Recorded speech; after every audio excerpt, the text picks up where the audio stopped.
I have Bobbi Wegner here, and she wrote Raising Feminist Boys, and it is out June 1st. And I'm so happy to have you. So, if you could just introduce yourself and let people know what your deal is, that would be great. And then we'll launch into a conversation. Great.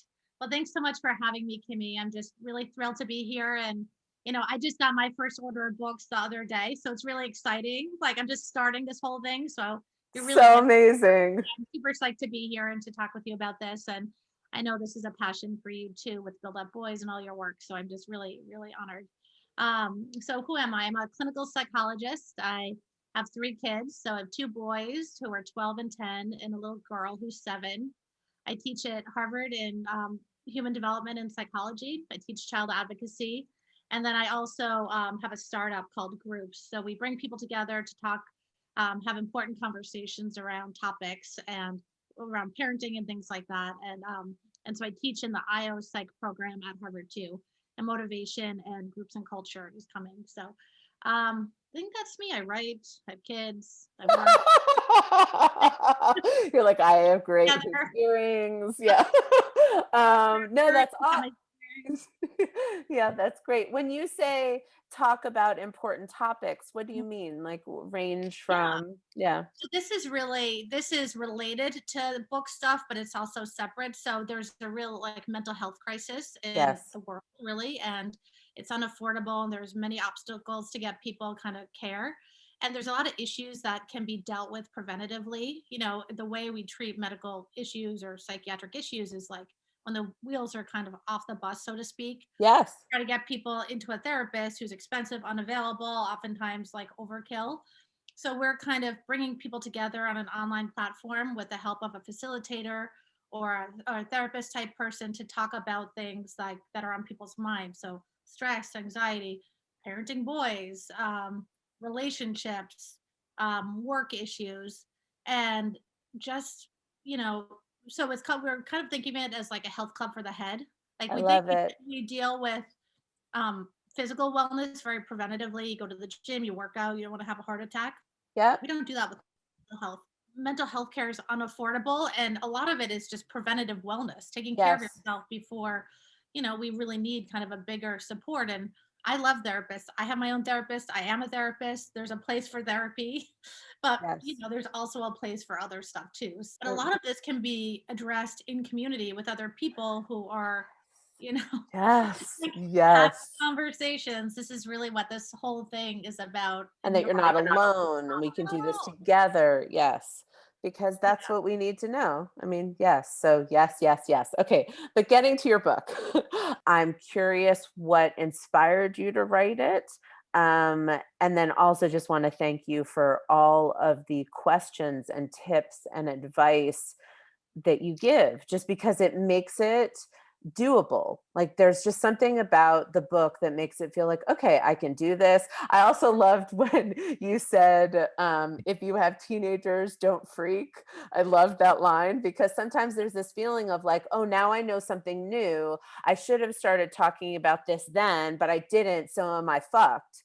So anyway, I really love how you speak in this non-shaming, non-judgmental way, but just kind of very much break it down for people and why it's important. So I'd love to know what inspired it and why this approach. Because it also felt like it was talking to a white cisgender heterosexual audience. And I'm curious why that choice. Anyway, so you can Yeah, talk about sure, that. sure.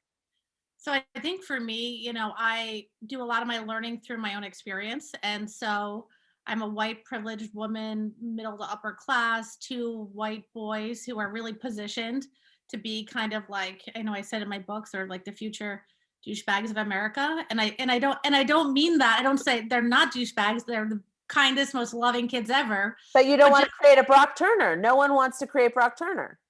if I strip down my emotion around it and Yes. just look at my privilege and the where we live and who we often hang out with and the messaging my boys are getting, and knowing that I have some say now, but this is going to become less and less over time as they get more and more social and more outward.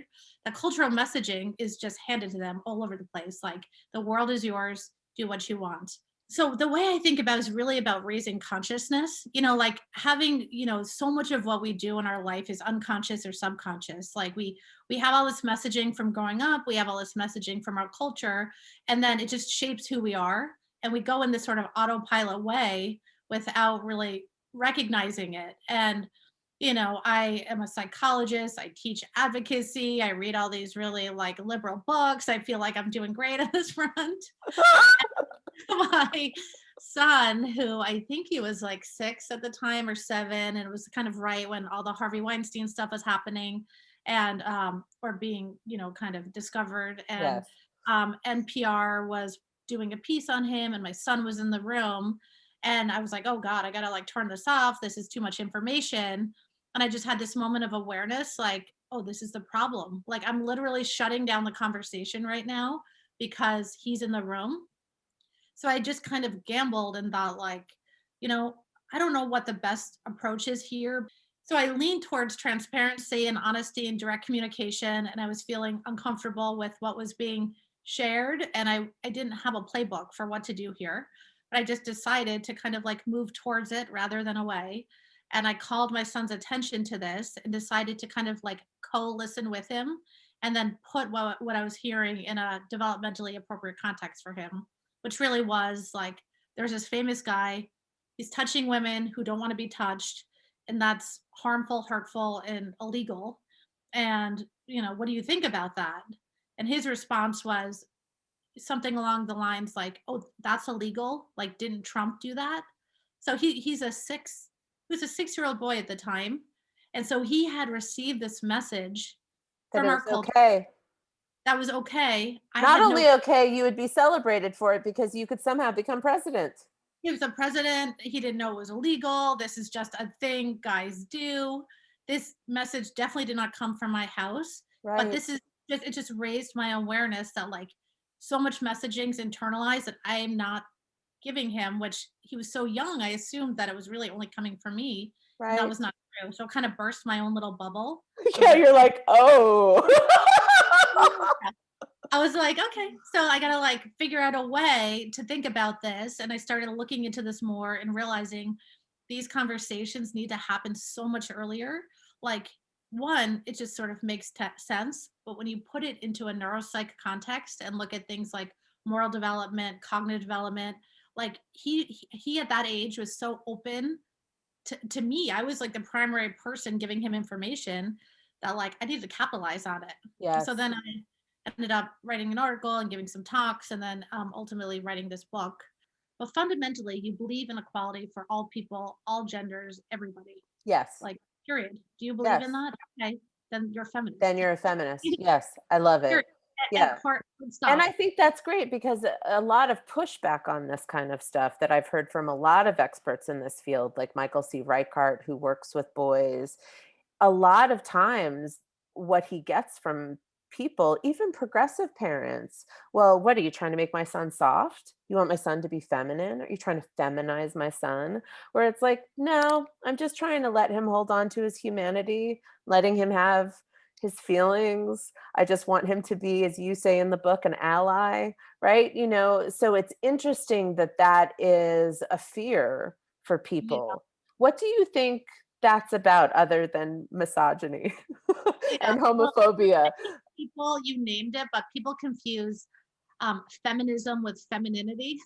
And Yeah, it's you can be a feminine feminist or you could not be, right, like, exactly. Yeah. but it's like those are two completely different concepts that Yes. that share some of the same kind of letters. So it really confuses people. And Yes. then I think there's this automatic resistance. Like I gave a couple of TEDx talks on like raising consciousness and raising feminist boys. And my friend sort of tipped me off to this, but when you put feminism in anything, it like brings out this huge reaction from people. I'm sure you've felt this too, Kimmy. Like, Yes. it's just you just have to kind of roll with it and be clear about what you're communicating. And That's if you ask families or parents about their like family values, most families would say they believe in like empathy and kindness and acceptance and these very fundamental qualities that are part of like raising a feminist boy. then you put the feminist label on and it's like people are like, oh God, like what's happening? And there's this resistance. You Right. know? I know. I mean, and that's, so I commend you for using the word and being bold and having a strong definition for it too, to be very clear that it's about believing in gender equality and fighting for gender equality and being an ally. So I think that's wonderful. So one thing I want to segue into that I love again about what you talk about in your book, and I am a big believer in it, how important it is to talk about sex with kids, period, not just boys. I talk to my boys and girl, like I can't even remember when it started. It was just it started when we planted the garden, honestly. It was like there were two or something. And then it was like we're doing these tomato plants and putting seeds in the ground and watering things and growing. And shortly after that, they sort of asked where babies come from. And I said, very much like the garden, you put like a seed goes in a body, oftentimes a woman, and like you fertilize it and then it grows into this being and you get a beautiful tomato or a baby at the end. You're my tomato, right? Exactly. Very simple. Yeah. But it's like for us, there's a shame around talking about this. And for kids, it's just a matter of like how does this happen? How do I put these two, how do I kind of make these things like line up? And Yeah. I think like the sooner we can talk to kids about like anatomical parts and sex and sexuality, and then ultimately boundaries and touching and consent, like Yes. it takes a lot of the discomfort away from the parent first and foremost that promotes these conversations. Because this isn't, a lot of parents think of like the sex talk as one talk that happens one night, but there's Yes, 16 and else. it's not, and there's so many different talks because there's sexuality that's about expression and pleasure and consent. Something I loved that Peggy Orenstein said that she found with gay men is that a lot of them start out their sexual experiences saying, "What are you into?" And how many heterosexual couples don't? Like, how many men don't say to a woman, "So do you like this? Do you like this? What do you like?" Um, anyway, so that's a different conversation than procreation. So it's funny that you say the thing about the garden because as a progressive person who recognizes there are lots of ways to have babies, I started out being like, well, there's an egg and there's a sperm. And if two mommies are married, then they have eggs, so they need to get a sperm somewhere. And if two men get together and they're married, they need an egg. And sometimes a mommy and a daddy can have, kids together, but sometimes they need to do it, in a lab. So I'm, maybe giving too much information at No, this I point. think that's the way to do it because it's concrete. You need, Right. It was just like and what it is. So this is then what I, it mixes up. It can go here, it can go there, it can go there.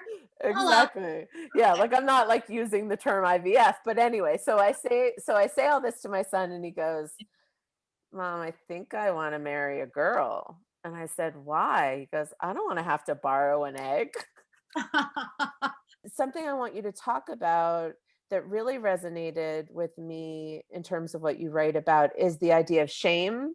So you're saying that a lot of parents feel shame and embarrassment and they have to overcome that to have these conversations early, which I totally agree with. But also, I loved what you said about what's normal sexual development, because a lot of times people don't know. So, someone being really precocious, is that a sign they've been sexually abused or is that normal development? So, could you talk a little bit about that? Because I like the advice you gave and I think it's Yeah. really important.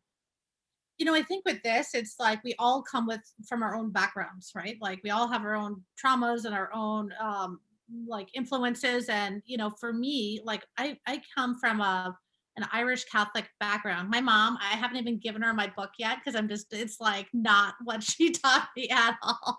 She's going to be like, "You do what?" Yeah, she's, oh my God, you had sex? Like, um, Even though you have three kids, she's like, "What?"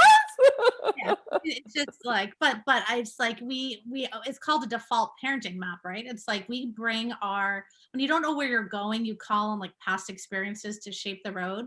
And we do that with parenting. None of us have had kids before. So we unconsciously pull from our past to shape like where we're going. So you have Yes. to have awareness around where you're coming from to know what that messaging is. Yes. And so think of myself as very progressive and liberal, and like I also know I grew up going to church every Sunday until I was, 21 or something. Like, Yeah. there's a lot of messaging in here that I just want to kind of be curious about, not Yes.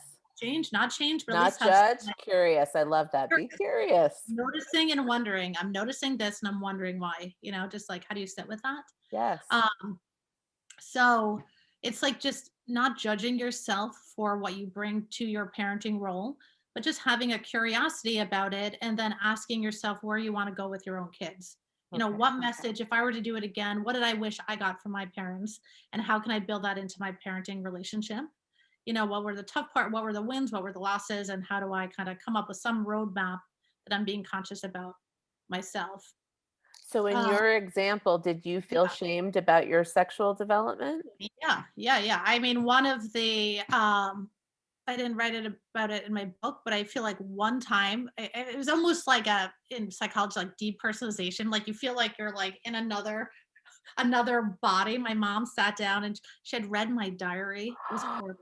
She read my diary, Oh, and I was like 16 or something, and she was horrified. And then she tried to sit down and have this talk with me, and it was just like I literally felt like I was falling off my chair, but I was sitting there. I was like, I cannot believe this is happening. oh my, you must It have made me felt think so that violated. And not was she judging allowed. you? Oh yeah, not allowed, not okay, don't do it again, just really, really bad. But Oh, that was my messaging growing up, right. um, and realizing like I want to do something different with my kids, Yes. and I think it's important to bring pleasure into your life in all different ways, including sex and sexuality, and helping my kids understand that in a way that's not shameful or judging, and developmentally appropriate, you Right. know? So when you talk about it being healthy and developmentally appropriate to hump things, because my boys got really into humping Oh yeah. stuffed animals, and I was like, listen, humping's fine. You can hump a stuffed animal in your bed. Please do it in your room, and don't hump your brother, and don't hump me. Yeah. So I handled it that way. But would you say that that's an okay way of handling it, of like not Yeah. shaming, but also letting know it's like okay? Yeah, there's a time and a place for everything, Yes. right? And then my mom used to always say one thing that she'd say that I appreciate is that like kind of know your audience. The way you speak to adults is different than the way you speak to kids. It's the Yes. same thing. You don't hump the kid at school, you hump your pillow at home with the door closed. Like, but it's just having that awareness Yes. of your own space and body and your impact, right? Your intention versus your impact. Like what feels okay, but how are other people also gonna be responding to, and how do you want to be responded to too, like not just to offend other people, but you want to be liked, you want your peers to feel comfortable around you, Right. and if you're humping all over the place, you're going to creep people out. Yeah. you You're like, then you're gonna be the creepy kid that someone's trying to shake off like a dog. um, can you talk about the story about the two boys exploring each other's penises and your advice for the reaction? Just because I thought it was so great. Just because I think ultimately if we could not eliminate shame because shame is pervasive, but the more we can help our children not feel shame about being human and exploration, the healthier psychologically I think they'll grow up to be. And so I've spent my whole life trying to eliminate shame by being honest with whatever my flaws are, my experiences are. And so could you talk about that story and the advice you gave, just because I think I love that part of your book that you're really trying to help parents not shame their kids. yeah, I mean, I think a lot of kids, so like exploration with friends is much more common than parents think. And the way they come to often realize this in like kind of the best case scenario is they walk into a room and find kids exploring each other's genitals, and it's horrifying as a parent often. And then they just shut it down, don't know what to do, panic, think some irreparable damage has been done, and then like worry about it forever, when in fact Okay, so what's like a bad response to that? So you walk in And A you bad see response, two and you're just like, 10-year-old boys touching each other's penises. What's a bad response? yeah, it's like the worst response is like, kind of labeling it as, I think like parents might be scared and say something homophobic or something like that, and really shaming and judging and just working to shut down the behavior and shove it under the rug. That's Okay. like a really bad Worst. Worst. Okay. and then punishing the person for it would just Right. add icing. A good response is noticing it, naming the behavior. This is normal development, right? And what, and taking curious stance, like what is actually happening here. So we also don't want to assume everything's like, um, that we want to make sure all parties are feeling kind of that there's not a power differential, you Right. So know, that someone's actually not being sexually abused in that someone's not actually situation. being hurt in the Right. situation. It's like an older kid and a younger kid, Right. but give a Totally. little bit of a light of the land, Yep. saying it's kind of like normal, what's allowed, what's not allowed, like in the house, and then kind of moving on. This Right. doesn't have to be a monumental thing. It's a normal human development and exploration. Ask if they have questions. I would probably let the other parent know so the other parent can just follow up and ask questions too with their kid. And can you talk about also the not hugging, showing the respect? Because I think that's really huge. Like, I never force my kids to hug someone they don't want to hug. If they say, stop hugging me, I don't want to kiss, like, I never do it. When my mom tries to guilt them to say, oh, come on, I'll be like, Mom, stop it. So, could you talk a little bit about that? Because I think that goes so far in terms of teaching consent issues. Yeah. So that's really an everyday way to bring like consent and responsibility and self boundaries and boundaries for other to like just everyday interactions, like when you show up, there's this cultural pressure to just like give everyone a hug or give a kiss or, and that is not comfortable for a lot of people. And that's okay. There are many ways to say hello, and having your kid again raise awareness around that they have a voice in this teaches kind of consent and just noticing what we're talking about before, those like kind of subconscious things we always do, even though it kind of goes against what maybe feels comfortable for us. Right. But what it's really doing is saying to the kid, like, what you feel, you should trust. Yes. And then saying it is okay. Setting Yes. your boundaries, okay. Yes. And I've got your back. So, like, I got you, you know? Versus I'm going to not honor you Right. because I care more about my dad, let's say, judging you for not being friendly or not giving him a hug. So Exactly. I'm then not respecting you. I mean, there's so many dynamics, right, to pay attention to. And the other thing with that is fundamentally what we're trying to teach the kids is a connection between their gut and what they're feeling in their belly and that like internal radar and their external experience. So if something's going off that they're like, I don't want to give this person a hug, and even if you can't see it, you want them to feel aligned and to trust their gut. So Yes. you want to create opportunity to help them trust the gut. And so when they don't want to do something and you say no, you have to, you're just saying shut that down, ignore it, and do what I want And then instead. you don't trust yourself, right? And then you don't have that internal compass. Yeah, You're you don't not have that developing that. radar. I'm minimizing it versus kind of honoring it, building up, reinforcing that it's important, reinforcing that you should always follow it. Because the more they Now, can, I have questions about that. So sometimes, like, my boys are really into being like, I have a bad vibe about that person. And I'm like, uh-huh, okay, so you have a bad vibe about that person. You don't need to go near that person. Or if you don't want to hug that person, that's fine. Like, again, I'm all about encouraging them trusting themselves because I think it's so important. And I often didn't trust myself. And I went more into like automatic obedience mode of just kind of doing for others or with others, and it really has messed me up in a lot of ways. And so it's another reason why this work is so important because I wasn't taught it or given it. Um, what is the difference, or how do you recommend people deal with racism or sexism or ageism as mhm, opposed to gut? Like, what's a judgment yeah. that's based on cultural kind of messaging or conditioning versus that I actually really have a bad instinct here? Yeah. I mean, I think it's almost what we do with ourselves, right? Like biases, exist in all of us. So Right. go into all this work with that assumption. Like, I am biased. I Right. am fundamentally racist. I do these things, and my kids do too. So how do we explore this? And it's not about, it's about having conversation, and again, like raising awareness and consciousness.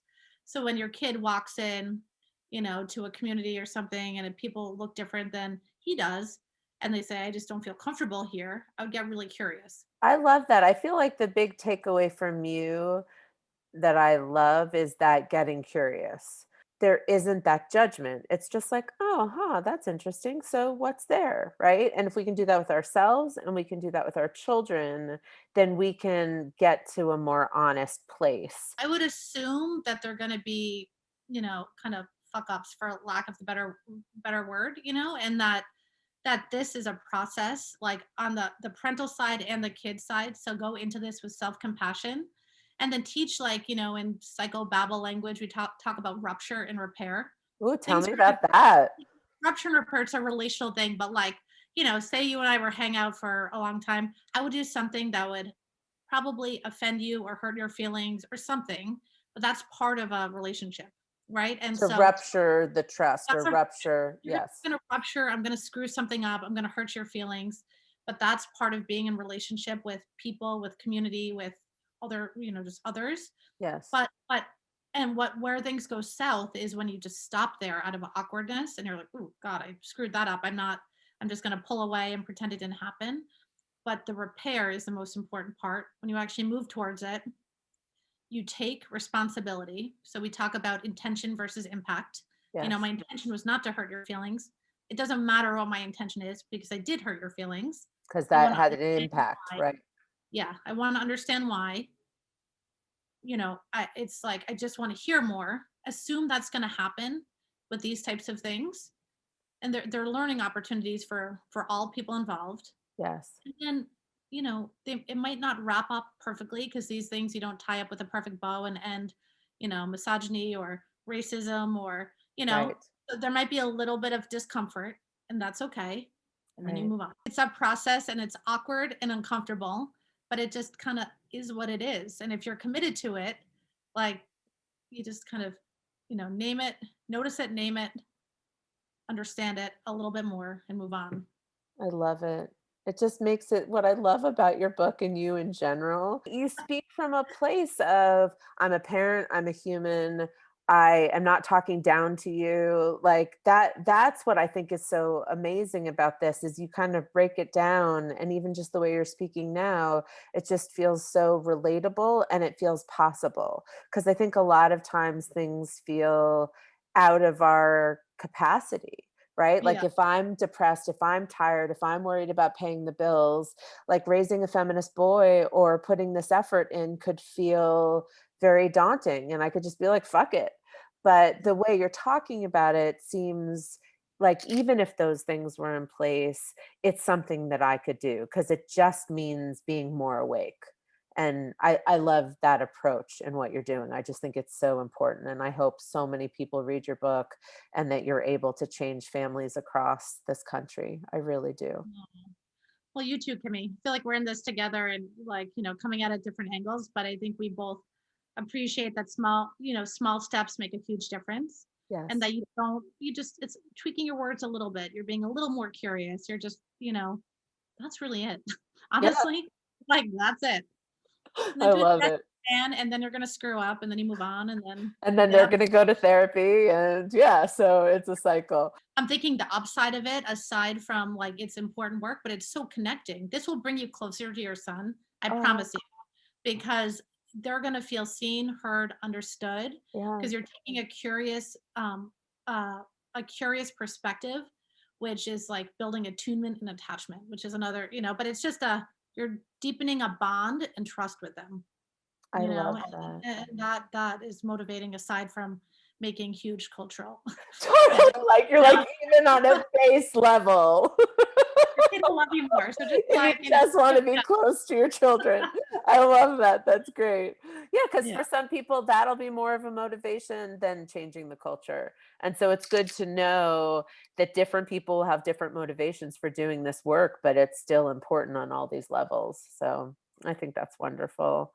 Thank you. I want everyone to go buy your book. June 1st is the pub date, right? Yes. Yep, it is. So Great. exciting. Okay. Thank you so much for Thanks, talking to Timmy. me.